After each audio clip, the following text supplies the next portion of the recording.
Assalamualaikum warahmatullahi wabarakatuh.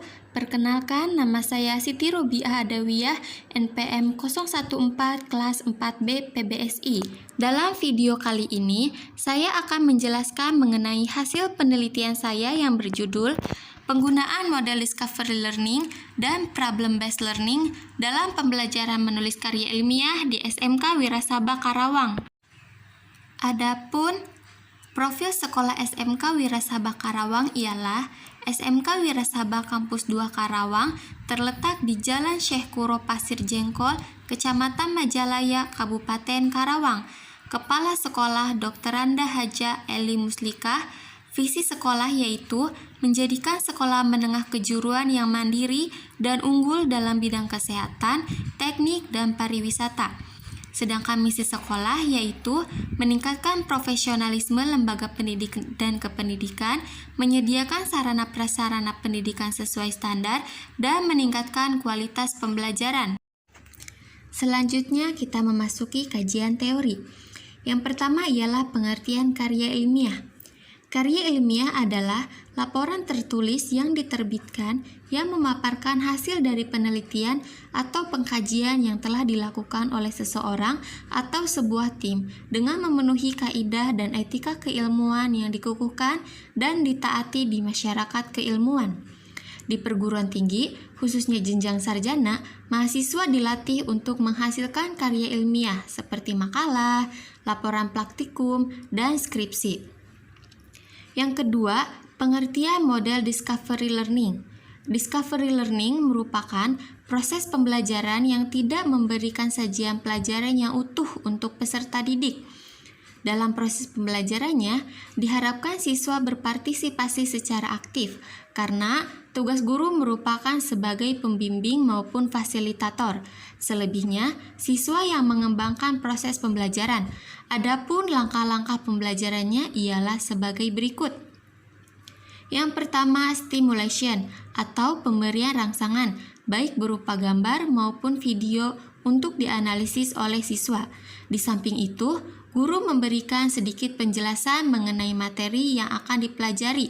Yang kedua ada problem statement atau mengidentifikasi masalah. Siswa diberi kesempatan untuk mengidentifikasi masalah yang relevan dengan materi pelajaran. Kemudian membuat hipotesis, yaitu pernyataan sebagai jawaban sementara atas pertanyaan yang diajukan. Yang ketiga ada data collection atau pengumpulan data yang menunjang kebenaran dari hipotesis yang telah dibuat. Yang keempat, ada data processing atau pengolahan data dari semua informasi, baik dari hasil bacaan, observasi, semuanya diolah. Yang kelima ada verification. Verification yaitu membuktikan benar atau tidaknya hipotesis yang telah ditentukan dan dihubungkan dengan pengolahan data. Dan yang terakhir ada generalization, yaitu menarik kesimpulan. Yang ketiga ada model pembelajaran problem-based learning. Problem-based learning merupakan metode mengajar dengan fokus pemecahan masalah yang nyata, proses di mana peserta didik melaksanakan kerja kelompok, umpan balik, diskusi yang dapat berfungsi sebagai bantu loncatan untuk investigasi dan penyelidikan, dan laporan akhir.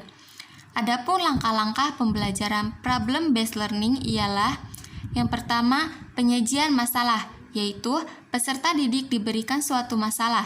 Dalam kegiatan ini, guru menjelaskan tujuan pembelajaran maupun memotivasi siswa dalam memecahkan masalah. Yang kedua, diskusi masalah, yaitu peserta didik dibagi menjadi beberapa kelompok untuk mendiskusikan masalah, untuk mengidentifikasi, menelaah, lalu mendesain rencana tindakan untuk menggarap masalah. Yang ketiga, penyajian solusi dan masalah, yaitu guru membantu peserta didik dalam merencanakan penyajian solusi dari masalah dan membantu mereka untuk berbagi tugas dengan temannya. Yang keempat, mereview, yaitu peserta didik bersama-sama dengan guru melakukan review terhadap penyelidikan masalah.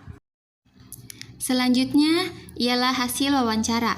Penelitian kali ini lebih terfokuskan pada pembelajaran menulis di kelas 11, khususnya dalam materi menulis karya ilmiah. Dengan hasil wawancara bersama Ibu Helmina Harahap SPD selaku guru bahasa Indonesia di SMK Wirasabha Karawang, Materi menulis karya ilmiah diberikan di semester genap dengan 8 kali pertemuan. Menurut Ibu Helmina, model discovery learning dan problem-based learning yang digunakan diharapkan siswa mampu berpikir secara kritis dan menganalisis dengan tepat apa yang diberikan oleh guru. Adapun tujuan menggunakan model discovery learning dan problem-based learning adalah agar siswa memiliki rasa ingin tahu yang tinggi mengenai pelajaran yang diberikan. Juga agar siswa mampu mengembangkan keterampilan berpikir dalam pemecahan masalah, sehingga menjadi pembelajar yang mandiri. Selain itu, dengan metode tersebut, siswa akan lebih mudah menguasai konsep-konsep yang dipelajari, karena bukan hanya guru yang berperan aktif dalam penyampaian materi, namun siswa turut berperan dalam pemecahan masalah. Dengan menggunakan model discovery learning dan problem-based learning akan membuat proses pembelajaran lebih efektif, karena dalam model tersebut, siswa dituntut berperan aktif dalam pembelajaran. Guru tidak hanya terus-menerus memberikan materi, melainkan siswa juga harus mampu mencari dan menganalisis sendiri apa yang diberikan. Dengan kegiatan tersebut, tentu saja akan meningkatkan kognitif siswa, kemampuan berpikirnya pun akan meningkat. Dalam model ini juga, siswa dibentuk beberapa kelompok. Di dalam kelompok itu, siswa diperlihatkan kemampuan bersosialnya, bagaimana cara ia memberikan pendapat, mendengarkan pendapat dari temannya, maupun untuk menyepakati apa yang telah didiskusikan dan mengembangkan pendapatnya masing-masing. Sekian penjelasan dari saya, kurang lebihnya mohon maaf. Terima kasih atas perhatiannya. Wassalamualaikum warahmatullahi wabarakatuh.